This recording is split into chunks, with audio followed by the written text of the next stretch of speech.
We watched WWE SummerSlam August 3rd, 2024. First, Jelly Roll did a song. Actually, yeah, he did do a song, you're right. Okay. Because he did 2 songs. Well, then Triple H came out and said hi, asked if we were ready. He asked if we were ready to fans who had been already there sitting for 3 hours. In the sun. A 3-hour pre-show with no matches, by the way. No. No matches. They just... Okay. It was 3 hours of sitting in the hot sun watching stuff on the big screen. That actually makes the finish of the main event even more impressive. And then Hunter comes out and he asks, "Are you ready?" Yes. And they're like, "Fuck yes, we're ready." Jesus. Well, Can we get going? I hope you're ready for music. Yes. Because Jelly Roll did another song. Yes. Then Miz does a promo from the crowd. What a payday for the Miz. 2 promos. In his hometown. Probably slept in his own bed. Probably doesn't live there anymore, but you know what I mean.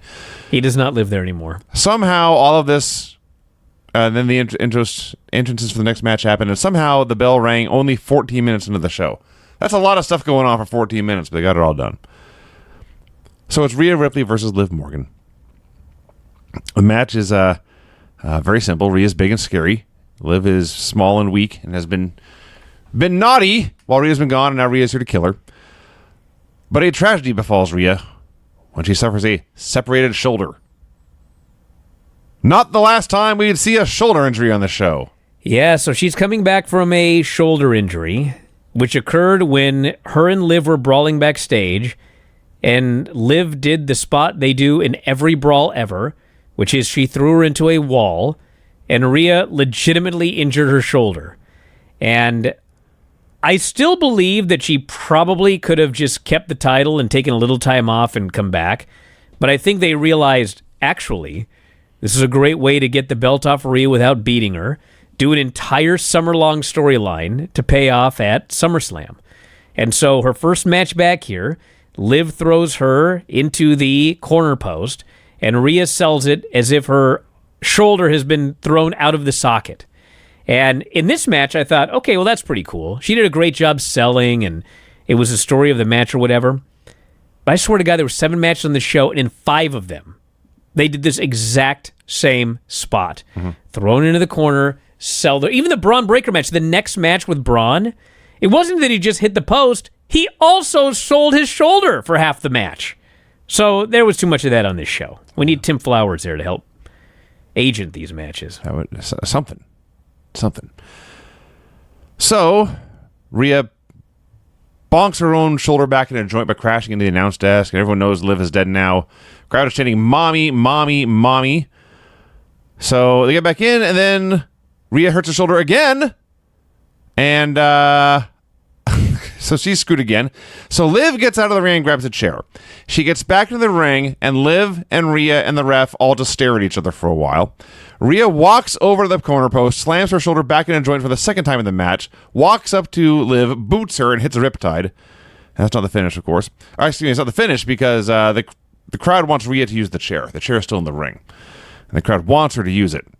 And she tries to, but Dominic takes her away. Now... Takes the chair away. They're having a conversation. There's 2 possibilities here. One is that Dominic is saying, you can't use a chair, you will get disqualified.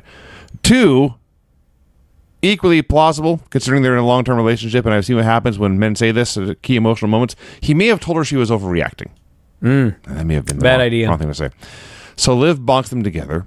Liv hits Oblivion. Rhea kicks out. Huge ovation for that, because everyone thought it would be the finish. Then Dom tries to pass the chair to Rhea, but misplaces it. And as Dom takes the ref, Liv Oblivions Rhea onto the chair and gets the win. But then Dom looks very much not unhappy about how this all worked out. And in fact, he pulls Liv to her feet. He gives her a big ol' smooch. And Rhea's heartbroken. You know, granted, this is SummerSlam, and it's like the big show of the summer. You know, it's actually their second biggest show of the year now. I know people will say Royal Rumble, but Royal Rumble's not getting 2 days starting next year. Next year's SummerSlam is a 2-night show, just like WrestleMania. And because of that, I'm fine with them doing the kiss on this show. But I will say, the way that they did the finish, you could have held it off longer. Because Dom had plausible deniability. Yeah. Rhea was going to use a chair, and she's not the champion, by the way. Liv's a champion.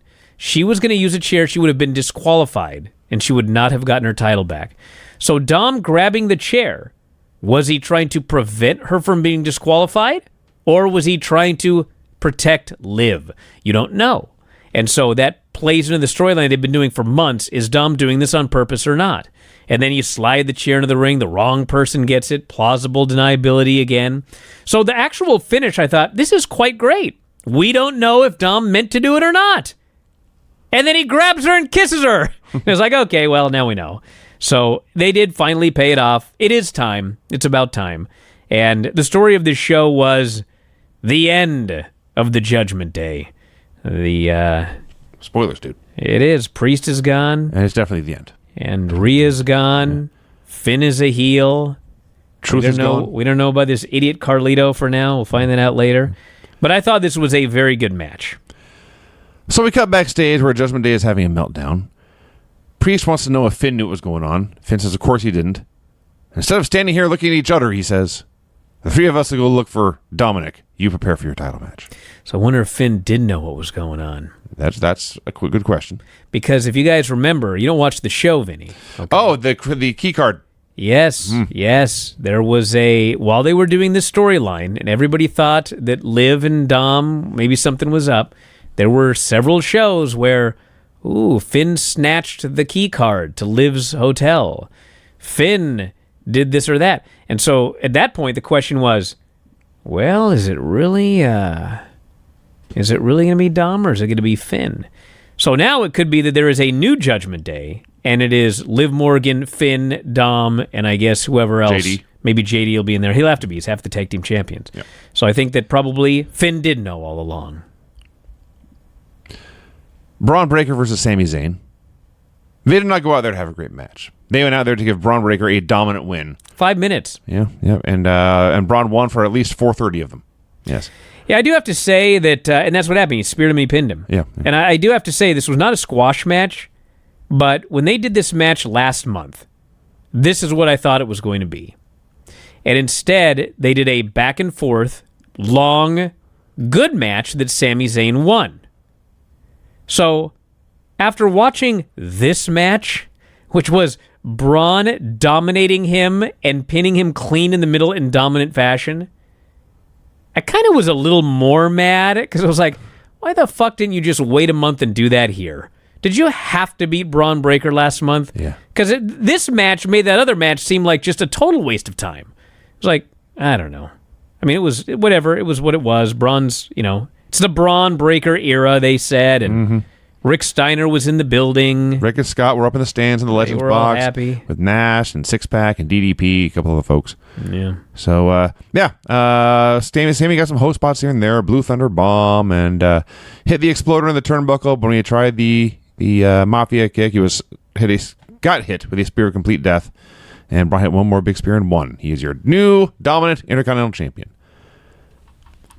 Stephanie McMahon is shown in the crowd, apparently sitting alone. There were two empty chairs right next to her.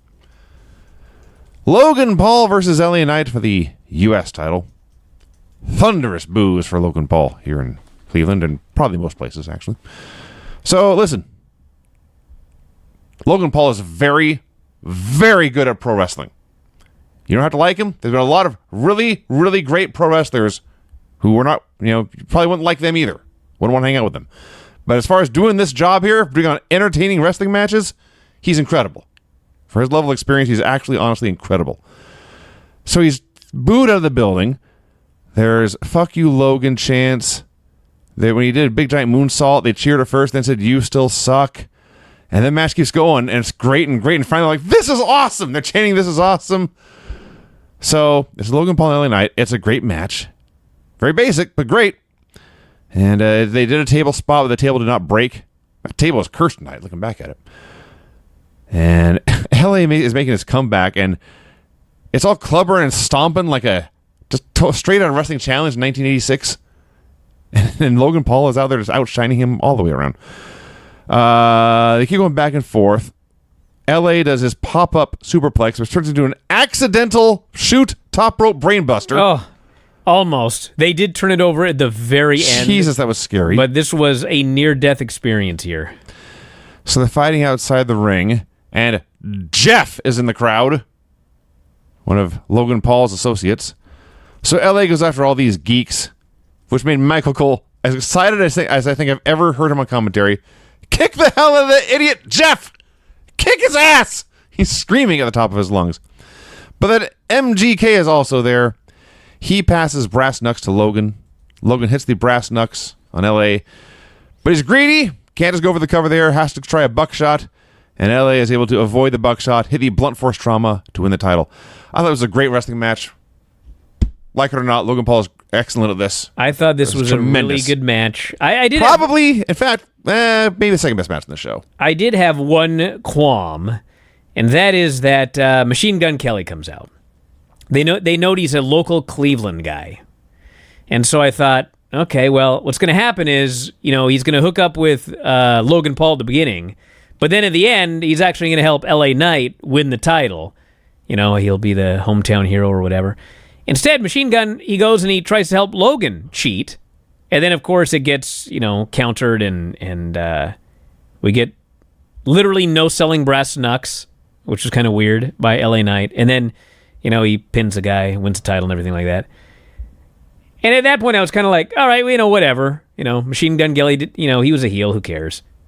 But then later in the show, Machine Gun Kelly goes and he sits right next to Jelly Roll. And they're both cheering on everybody together. They're like all baby faces and everything. And Jelly Roll is a baby face because he does a spot later and he beats up like Austin Theory and Grayson Waller. But I was just baffled watching this. I was like, so he's a baby face like to the people there. He's a baby face later in the show, but he must play heel only in this match. Okay, I got it. But anyway, I did like this match. I thought they both did a good job. Aside from LA nearly killing him twice. There were actually two where he nearly killed him. Forget what the other one was. But the shoot brainbuster off the top was pretty goddamn scary. But LA Knight finally wins a title after all that time. And away we go. Apollo Crews and Baron Corbin are plugging Manscaped, talking about how good these tools are for shaving your head. The Alpha Academy comes in. They're also fans of the Manscaped equipment. And Otis grabs a shaver and begins to lower it. And we're all very uncomfortable about where this is going. And then we get an intense close-up of Otis shaving his enormous gut. Yes. Which somehow was still extremely uncomfortable. Nia Jax versus Bayley. Yeah. Hey, listen. I'm not the biggest fan of Nia Jax. I think we all know that. But I am a fair man. And I will say that she is in the best shape that I may have ever seen her in WWE, and her work, I feel, is better than it has ever been. Perhaps these two things are tied together. I don't know, but she has been good of late. I thought she was good in this match. Thought she did a good job as a monster heel. I thought that overall, it had a slow start. And a slow middle. Yeah, but you know what? Slow and end until the very end. It did really pick up at the end. It picked up when they were in the corner, and Bayley went that's the very her. end.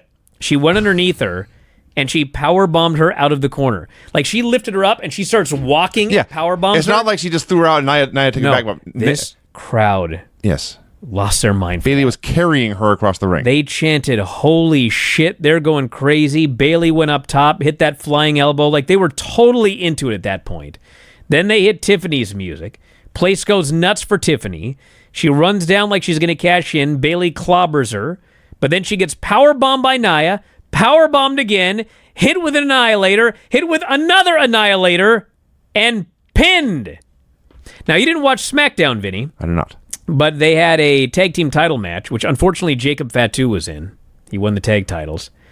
And the finish of that match was almost exactly like this, where Jacob Fatu all of a sudden ran wild on hometown hero Johnny Gargano. He killed him with one move. He killed him with a second move. He killed him with a moonsault off the top. And he killed him with a DDT gimmick. And he pinned him. 4 straight moves, and he just pinned him clean in the middle. That's what Nia did here. It was a very, very dominant win. And I thought the ending made this match worthwhile. So Nia has 2 things she can do. She can hit you with her butt. Yes. Via hip attack or leg drop or stink face or whatever. or she can miss things and then sell her butt. Because she Yes. missed like 3 leg drops in this match, Yes. including one of the infamous "my hole" spot, which she did not yell this time, but I think it's because Bailey started hitting her before she had a chance to. Lots of shot kick out faces. It's fucking boring, terribly dull. Wow. Until the very end, when Bailey does that powerbomb spot, place goes absolutely crazy. I wrote, "Take it home right now," because it's not going to get better. And they basically did. Then Tiffany came out, Bailey knocked her off the apron, and Nia hit 4 big moves, 2 big power bombs, 2 annihilators, and 1. It peaked at the end. I agree with you there. Hey, that's the point of a match, dude. You don't want to peak early and then peter out. You certainly don't, No. but you can get to that peak ending faster sometimes. Now, I know some people thought Tiffany was cashing in on Nia tonight. First off, you watch this show? It's about patience nowadays. They're going to do a long storyline. When is Tiffany going to cash in on Nia? She just literally on Friday got her new fancy pink briefcase. They're available for sale at shop.wwe.com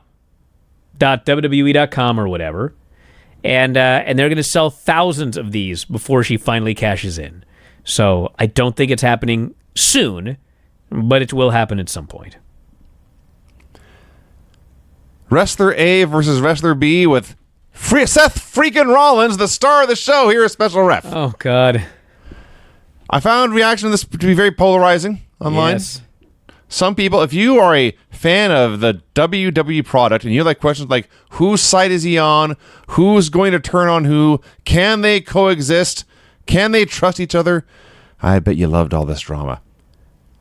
I just want to watch 2 dudes fight. And for a little while, there were 2 dudes hating each other. They fought. It was pretty good. Well, the problem also, Vinny, is that CM Punk got hurt at the Royal Rumble. Yeah. Okay? Got injured at the Royal Rumble. By Drew McIntyre. Took the DDT and tore his triceps. They have been on TV virtually every single week. Even while the guy couldn't be cleared. They've been doing this angle that whole time. Punk has screwed him out of the title here. Punk has screwed him out of the title there. Punk has screwed him here. He screwed him there. So after 8 months, no, the focus should not have been on fucking Seth Rollins and his goofy outfit. That's another thing, by the way, CM Punk and I agree on. He hates those outfits. So yes, this was just a story match. And if you take all the story out of it, just as a wrestling match, it was okay. It was CM Punk's first match back. It was his first singles match since December, when he had 2 house show matches with Dom. And it was just, he's rusty, and he's kind of slow. With all due respect, he did the absolute worst flying elbow I've ever seen in the history of wrestling. Did you ever do a flying elbow? I did not. Well, if you did, it would have been better. I mean, this flying elbow was absolutely, completely atrocious. And Drew did what he could to, like, take his time, because I'm sure the guy's not in ring shape yet. And all these shenanigans with Seth. At the end of the day, it was just too much. But it was exactly the finish I thought we were going to get. So Drew begins to taunt Punk with the bracelet, which is his wife's name, his dog's name, puts it on, and this angers CM Punk, and Punk makes his comeback, gets the Anaconda Vice Pass to release the hold so he can tear the bracelet off of Drew. The match continues, and Seth, who had been fucking with both guys, but at some point in the middle of the match realized, you know what? These guys are killing each other. It is my job to be a ref here. I should try to do a good job. So he's trying to ref the match. He picks up the bracelet and puts it on just so it doesn't get lost. But when Punk gets Drew up for the GTS, and he looks over, and there's Seth wearing the bracelet, and Punk is pissed. Gotten to. He drops Drew, and he's cutting a promo on Seth. I don't care about you, he says. I don't care about your stupid Sabu pants. I laughed. So Seth had enough of this. We don't want you here, he says. Not everything is about you. He's there right for the pickings. Go beat him. And Punk agrees, and Punk goes to go beat him. But Seth's got to drop one more line when he says, "It's not all about you, asshole." That's Punk's breaking point. Don't call CM Punk an asshole. Yes. And he picks up the referee and gives him a GTS, which, by the way, he can call for a DQ. You can do that as a referee. You're allowed to. Well, yes, he could have, but he was dead. He was dead. Well, yeah, he knew the guy hit him. It's not like when he came to, he forgot where he was.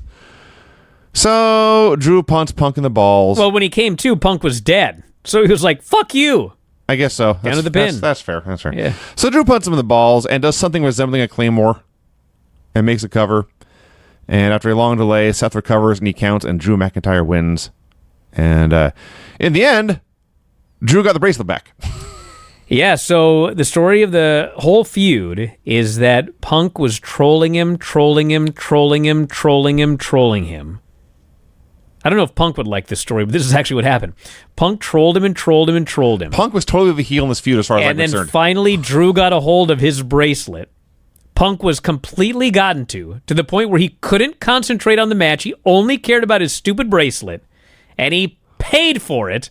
And then after getting beaten, Drew took the bracelet back. This Gorilla Monsoon is actually adding insult to injury. Yes. So Drew has the bracelet. He has the win over Punk. And now everything shifts. Now Drew is going to troll Punk until Punk finally gets his revenge.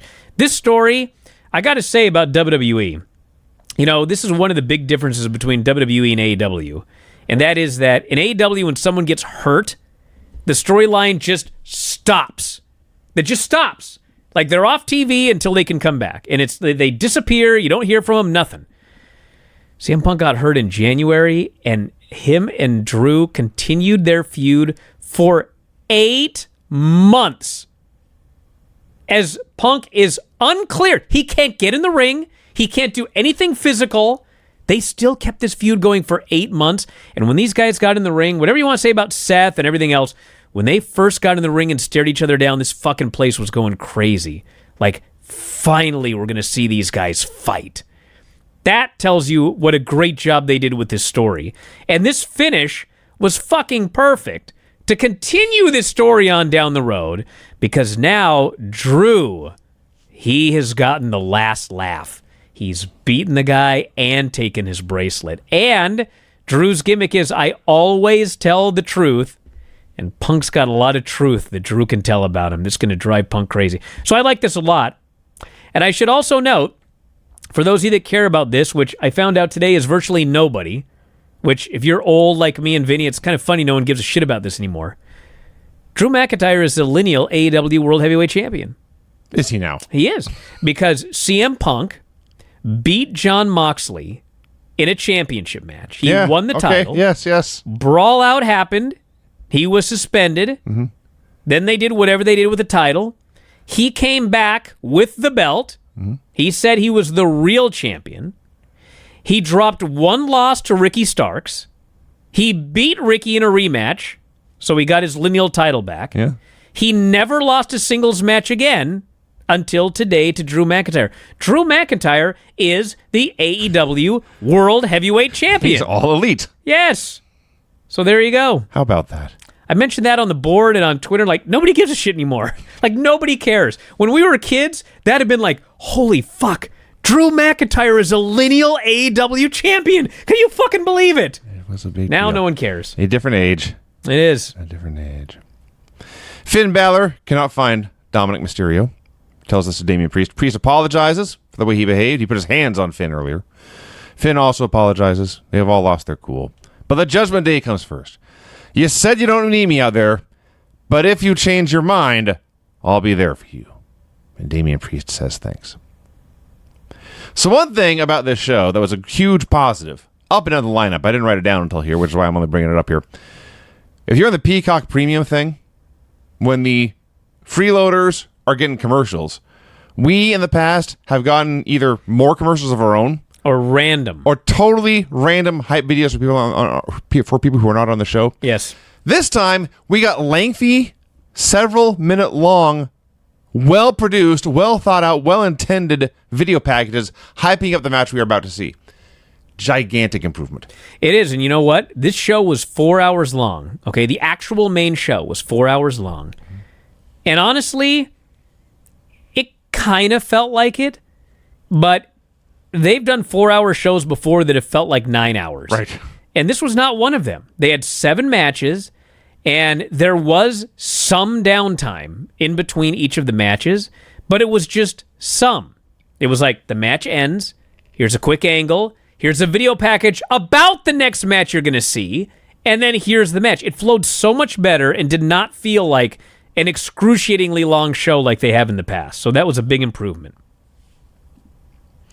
Gunther versus Damian Priest for the World Heavyweight Championship. Every bit the mean guy match you would expect.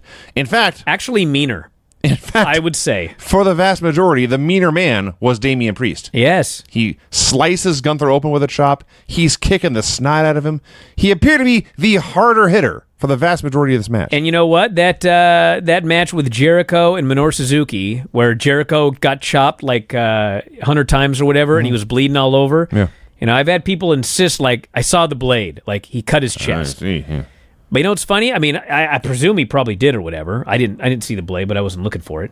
But Gunther bled from his chest after all these chops, and it looked very similar to Jericho's bleeding. And I don't think Gunther cut his chest because Gunther was already bruised when he came out, and he was bleeding from there. So he must have been chopped in another match, and then Priest just chopped the shit out of him, and he was bleeding all over the place from his chest. He was absolutely bleeding everywhere, and it was early in the match, too. So it was very physical, it was very violent, and very intense, as you'd expect. And there were random cheers. Apparently, there were issues with the screens going in and out, or the lighting in the show. But bit of a distraction in the match, but they're having a great match regardless. Gunther gets a suplex and a series of clotheslines. This is after Priest gets a South of Heaven for an ear fall. And then it felt like Gunther was making a heroic babyface comeback with suplexes and clotheslines and whatnot. It was a little weird that way. But then Finn Balor strides out to cheer Priest on, and I thought, oh no. Because I was having such a fun time watching this mean guy match, and now they're going to do shenanigans. And I was right. They did shenanigans. But for a while, the big mean men kept being big and mean to each other. Gunther, in the middle of his attack, stops to boot Finn. Finn's outside on the floor, and Gunther throws a kick at him through the ropes. This pisses Priest off. You hit my little buddy. He pulls the straps down. He fires up, makes a white-hot comeback. Place is going crazy for him. He gets the Razor's Edge, gets the South of Heaven, but then very deliberately and blatantly rolls Gunther several times towards the ropes. And when he makes a cover, everyone, and he was practically under the ropes anyway, but he makes a cover, and Finn is the one who grabs Gunther's foot and put it on the ropes. Yeah, I think that Gunther, when he took the bump, was still close enough to the ropes because he's like a really, really long guy. But I think from where Priest was sitting in the middle of the ring, he thought he was too far away, so he actually rolled him to make the cover. But fuck, he rolled him so far, he almost rolled him out of the ring. And so it kind of killed the spot a little bit because like he practically rolled him under the ropes anyway. So Finn wasn't even really needed. Yeah. But when Finn grabbed the rope or the foot and put it on the ropes, I think everyone in the crowd forgot about it because fucking they gasped. Like, holy shit. Finn screwed him. So I mentioned the screens. One of them shows a replay of Finn screwing Priest. And one of the people watching these screens and seeing Finn screw Priest is Damian Priest. And he's standing there watching this. The whole thing unfolds before him. He turns around loudly, you little Irish gobshite. And he goes after him, but is quickly caught. Finn mean mugs him, by the way. Finn did not back down from this at all. Finn had his back turned, did the slow burn, turned around with the evil grin. Priest is distracted. Gunther locks him in a sleeper. And it almost looked like he was going to be out right here. He reverses it for a cradle. Gunther kicks out of the cradle, and Damian then still is going after Finn. Didn't even care about the match anymore. He is promptly powerbombed, put back in the sleeper, and eventually goes out. So Gunther is the World Heavyweight Champion. My favorite guy in the company is a world champion. Yes. You'd think I'd be ecstatic about this. But the whole way it unfolded, he was charitably the third wheel. This is all about setting up Damian Priest versus Finn Balor. It is. But you know Gunther what? And the world title were a total afterthought. Well, it won't be on Raw because he's going to murder people every single week on television, and I will be fine with that. I thought this was a great match. Thought it was the best match on the show. Yes. I thought that Damian Priest was awesome in this match. Gunther is always great. And a lot of, what's funny is like they were so good that in the middle of this match, there was something that kept going wrong with the lighting, and I think one of the screens, and then some fan got a beach ball. And so if you were watching the show and you heard the crowd being distracted, that's why. But at the end of the day, the work was so good that the fans were totally into the match at the end. And on Raw Monday, they did a Finn Balor Gunther match, which I was so excited for, but it was just kind of there. Okay. And it was the last match in the third hour on Sci-Fi. So like, you could just tell like nobody was watching it. But Gunther just kept going for this fucking sleeper for like half the match. Go for the sleeper. Go for the sleeper. Go for the sleeper. Go for the sleeper. And I'm about to go to sleep because it's 3 fucking hours in a Raw on Sci-Fi. And so finally he gets the sleeper and he wins. And it was like very obvious at that point, like something's happening on Saturday involving a sleeper. And sure as shit, now we know. There's a wacky skit with Awesome Truth, A-Town Down Under, and Jelly Roll, who somehow took a bump and got back up to his feet without dying. Yeah, he did a 5-knuckle shuffle, and I didn't think he was going to get back up, but he did. They announced 57,000 something as the attendance. Mm-hmm. And, before the show started, I think they were at maybe 55 or something like that. And, sometimes they will, Fib. Not so much fib, but usually they'll here's the thing. Normally they will inflate by 10,000. If they do 68,000, they'll claim at least 78,000. I think that the number they gave was the actual number of human beings in the building, which I was quite impressed by, actually. They actually told us the truth. Yes. And then it is time for the main event. Now, during the break, when they were doing the video package, yes, fans were just going nuts with "We Want Roman" chants. Mm. Yes. So it's Cody Rhodes versus Solo Sikoa. Bloodline rules, which means anything goes. Solo does his entrance. Gets in the ring. We cut backstage. Cody is still on the bus. His own personal private bus. Stops to take his dog for a walk. No better time than to walk the dog than before you go off your main event fight. Stops along the way to say hi to Uncle Arn. They have a talk about friends and enemies. I was hoping Arn would mention his Glock again, but no. No, he says, I talked to a few people. You've still got some friends, he says, and some are on the way. Cody walks more. He finds someone to take his dog. He puts on his 45-pound entrance robe, puts on his 2-foot-tall goofy skull helmet, looks like the weirdest college mascot you ever saw. Solo, I guess, is napping the entire time. And then Cody finally does his entrance. So this match starts. I understand why Solo Sikoa is main eventing SummerSlam. That doesn't mean it was a good idea for Solo Sikoa to main event SummerSlam. Nothing went wrong until the very end. It wasn't his fault. Nothing was bad. But it's so slow and so simple, so idiot-proofed. A lot of nerve pinching, a lot of head butting, a lot of the same old spots Cody does every single time, so you know what's coming. It goes on. It goes on. And it goes on. The reason it felt like that is because it was a Bloodline rules match, and every single person in the building knew nothing is going to happen until the Bloodline comes out. And it was like 10, 15 minutes before finally, Cody had to hit the crossroads before finally Tama Tonga and Tongaloa hit the ring. And the funny thing is, all night they had been chanting for Roman Reigns. We want Roman. We want Roman. We want Roman. And, of course, they'd done a storyline on SmackDown where the Tongans had taken out Kevin Owens and Randy Orton. Yes, we were specifically told Cody has no friends left. Yes. Randy Orton and Kevin Owens won't be here. So as soon as Tonga and Tonga attack Cody, it was like, okay, well, here comes Kevin and Randy. But these fans, instead of chanting for Randy or Kevin or Roman Reigns, the three most obvious picks, they start chanting yeet. Of all people, of all the people they wanted to show up at this point, they're chanting for Jey Uso. Well, they get Kevin Owens. Kevin Owens rushes to the ring, makes his big return. He gets overwhelmed.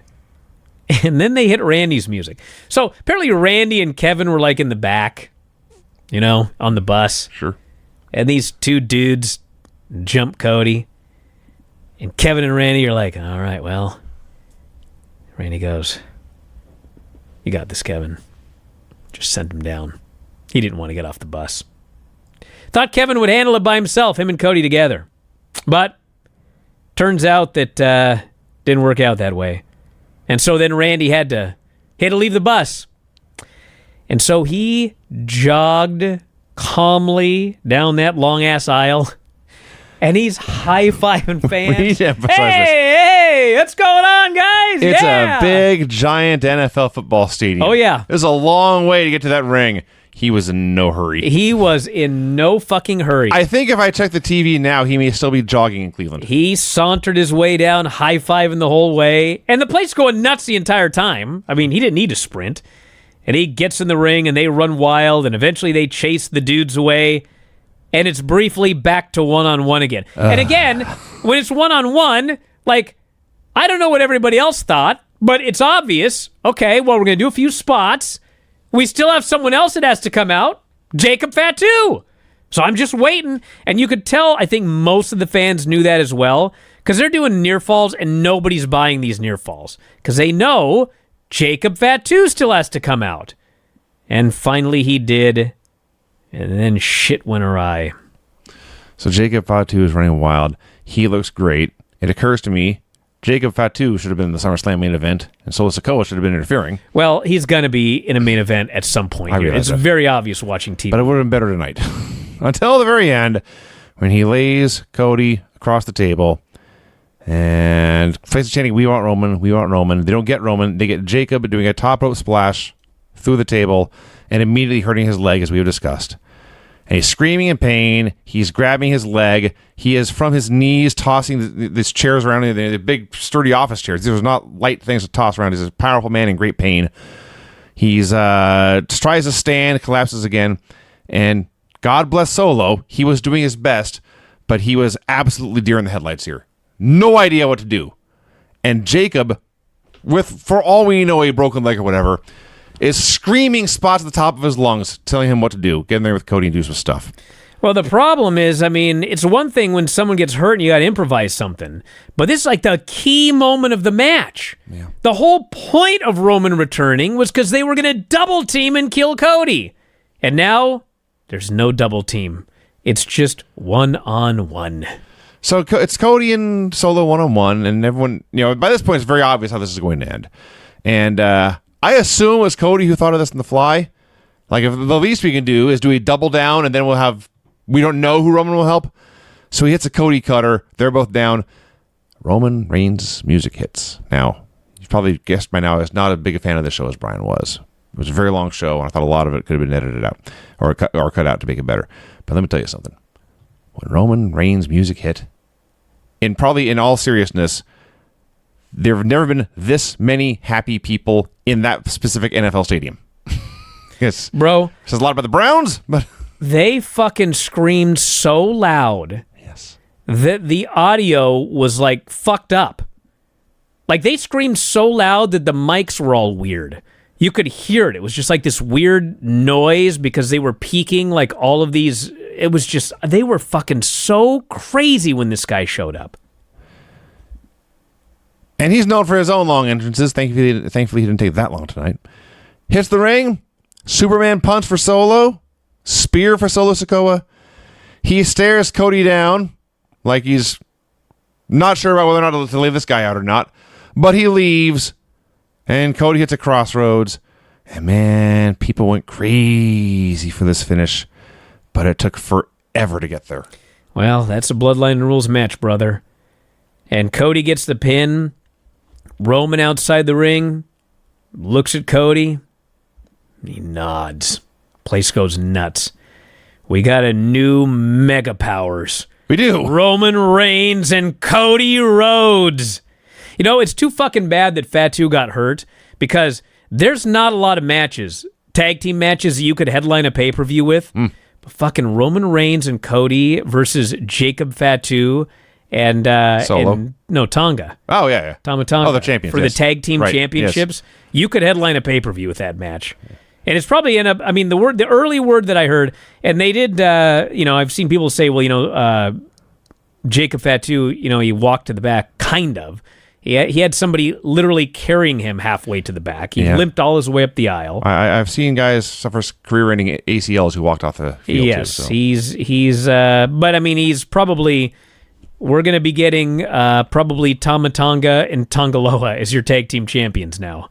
Unlike AEW, I don't think they're going to strip them of the titles and do what they did with Jay White. I think he's just going to be the new one half of the tag team champions. Or I guess they could do Solo, but probably Tongaloa, because I'm sure they had a plan for Solo after this match. But anyway, he was helped to the back afterwards, and Roman Reigns and Cody nodded, and it took a long time to get there, but we got the return of Roman Reigns. That's what people paid for. All the 57,000 people are going to remember is that moment Roman came out. Yeah. In a month from now, probably. They won't remember how long it took to get there. Plus, there's so many fucking storylines you got now coming out of this show. There's so much they set up on this show to lead all the way to WrestleMania. So even if it wasn't like the greatest show in the ring, there was still some good matches. Mm-hmm. And you got so much with like the doom of the Judgment Day and a new Judgment Day with Liv and Finn and Dominic and JD and Carlito and whatever Rhea's going to do. She's going to need That's a partner. That's a good question, actually, yes. Well, there's a guy been hitting on her for a long time, Jey Uso. They didn't bring him out for the Bloodline stuff, so could be Jey Uso and Rhea Ripley against Liv and Dom. You do a program there. You've got everything with Gunther as a new champion. You've got CM Punk and Drew continuing. You've got, whatever they're doing with Cody and Roman. This set up easy road to WrestleMania.